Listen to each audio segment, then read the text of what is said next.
So we are here at this home in Fremont. It's kind of like a big day for this home and for us because we literally just turned off the gas line at this home, and with that, this home is completely free of any utility bills, and also able to operate in an off-grid situation for a significant period of time. So how we got here is what I wanted to share. So on the left here, you'll see there's an existing system. It's been here for like 5 years at least. We installed it in 2019. It's a 5 kilowatt system. At that time, it was significantly enough for the consumption usage of this home. But over the next few years, the homeowners added EVs, and they started owing the utility some money. And at the same time, they're really concerned about the gas bills that they were incurring in the winter. So we came up with a plan. Their existing HVAC system was a little dated, and along with that, and the water heating system, these were the only two gas appliances that were in this home that were driven by gas. And HVACs are pretty much the primary drivers of gas bills. So basically, we built a plan, and the first thing was we needed a larger panel. So we did a main panel upgrade. You can often get away without it. There's creative ways of doing it, but they wanted to upgrade the panel. So this is a 200 amp 225 bus bar panel. That's got a bunch of new things like EV chargers and other things in there. We installed a newer system. You'll see some of the other elements of it, but here's a disconnect for the newer system. Let me show you what we're looking at. So here's the newer systems. The combiner and the controller, which pretty much creates a microgrid when you don't want to use PG&E or it's an outage. And then there's a battery bank. This is an original NEM2 home, so we didn't install a whole lot of battery because the main purpose is really working off-grid. And then now let's take a look at the system on the roof. This is a tile roof with a really nice south-facing area where we first installed this 5 kilowatt system. As you can see, this is almost 5 years old. 16 times 320 watt, I believe, panels, still doing really well. And then we added a much larger system, first utilizing the remaining area on the south facing roof. And then we added a whole bunch of panels on the north side as well. Especially for NEM2 homes, the north side faces also make sense from an ROI point of view, obviously after utilizing the south facing roofs.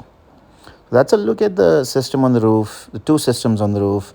Now let's look at some of the electrification work. Coming to the back side of the house, here's the HVAC system we installed. It's a Mitsubishi dual 2-ton and a 3-ton unit. This is the compressor. The blowers are inside. The 3-ton is servicing the first floor of the home, which has more square footage. And then the 2-ton is servicing the upper floor. Let's go look at the blowers. So here's the blower for the first floor. It took the space of the existing furnace. Same thing for the blower on the second floor. They pretty much fit in where your existing furnaces are. And then the other appliance that we changed out is this water heater.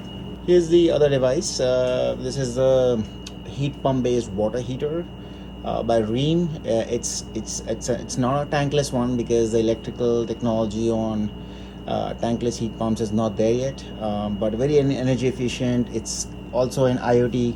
So is the heat pump based HVAC system.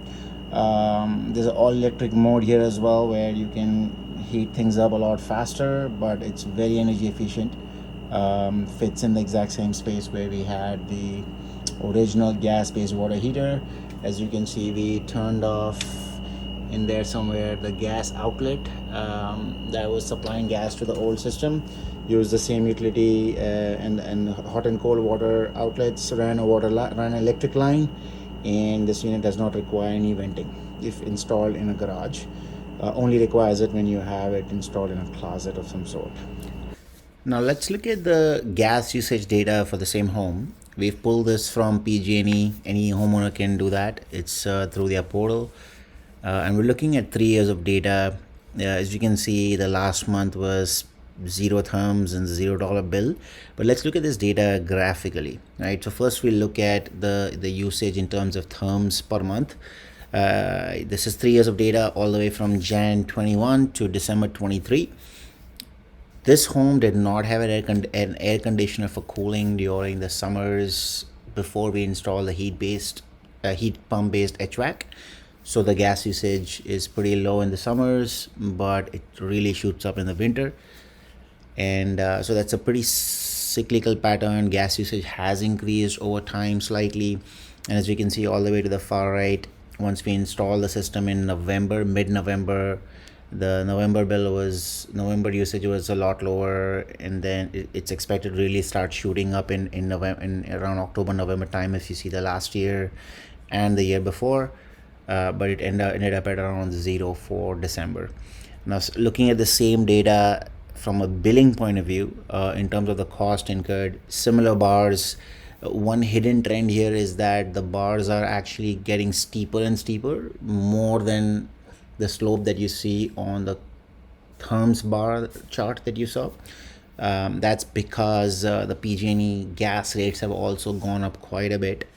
But if you take a 1 year period from June 22 to around June 23, the total bill that this homeowner had for the year was around $2,300 for the gas alone, with the highest being around $500 in February. And as you can see, the all the way to the far right, the gas bill was almost zero. They incurred some partial for the month of November while we were installing the system, and then finally in December it's pretty much zero, right? It is zero. And these are really heavy gas usage months, so the heat pump is blaring completely at full speed, heating the home, but it's running on electricity using solar. So this is what we really drives some of the business decisions that we're making. We've heard from the homeowner, and we've shown him the data. He's looked at his bills, and one of they're given a lot of positive feedback on this. And one of the feedbacks that really stood out for us was that, hey, we're running our heating system as to make our home as comfortable as we want. We're running appliances. This is first time that we've never worried about the consequences of both the environment, as well as owing the utility money for every time we use these appliances. It's just the production is on a roof, and we're producing using the sun, and we always know there's more coming every day. So that's something really powerful, and something we hope to bring to a lot of homes in the Bay Area. That's it for now today, and we'll see you on our next blog.